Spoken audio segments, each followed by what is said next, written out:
बोल छमिया कौन सा गाना बजा।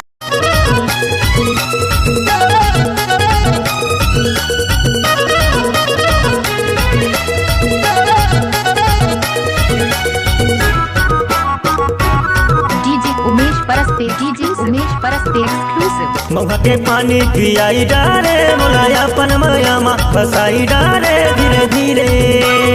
महुआ के पानी पियाई डारे मुलायापन मायामा फसाई डारे धीरे धीरे।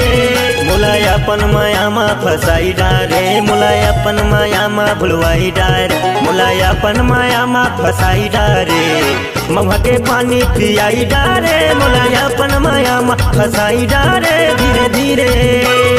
महुआ के पानी पियाई डारे मुलायापन मायामा फसाई डारे धीरे धीरे। गाना बना के यूट्यूब में डालने उमेश परस्ते का आदत है।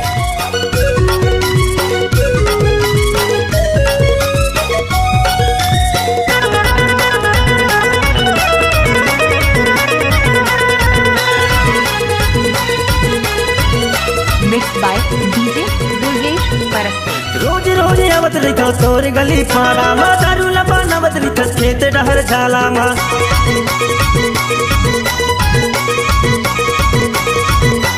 रोज रोज आवत रही तोर गली पारा मा दारू लबा नवत रही खेत डहर झाला मा। महुआ के पानी पियाई डारे मुलायापन मायामा फसाई डारे धीरे धीरे। महुआ के पानी पियाई डारे मुलायापन मायामा फसाई डारे धीरे धीरे। मुलायापन मायामा फसाई डारे मुलायापन मायामा भुलवाई डारे मुलायापन मायामा फसाई डारे। महुआ के पानी पियाई डारे मुलायापन मायामा फसाई डारे धीरे धीरे। महुआ के पानी पियाई डारे मुलायापन मायामा फसाई डारे धीरे धीरे। DJ Mukesh Paraste exclusive.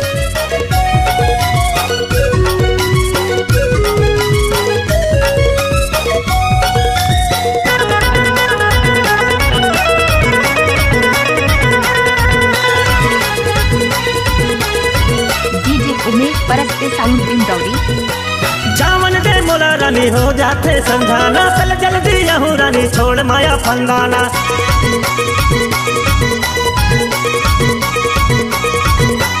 जावन दे मोला रानी हो जाते समझाना चल जल्दी यहूँ रानी छोड़ माया फंगाना। महुआ के पानी पियाई डारे मुलायापन मायामा फसाई डारे धीरे धीरे। महुआ के पानी पियाई डारे मुलायापन मायामा फसाई डारे धीरे धीरे। मुलायापन मायामा फसाई डारे मुलायापन मायामा भुलवाई डारे मुलायापन मायामा फसाई डारे। महुआ के पानी पियाई डारे मुलायापन मायामा फसाई डारे धीरे धीरे। महुआ के पानी पियाई डारे मुलायापन मायामा फसाई डारे धीरे धीरे। महुआ के पानी पियाई डारे मुलायापन मायामा फसाई डारे धीरे धीरे।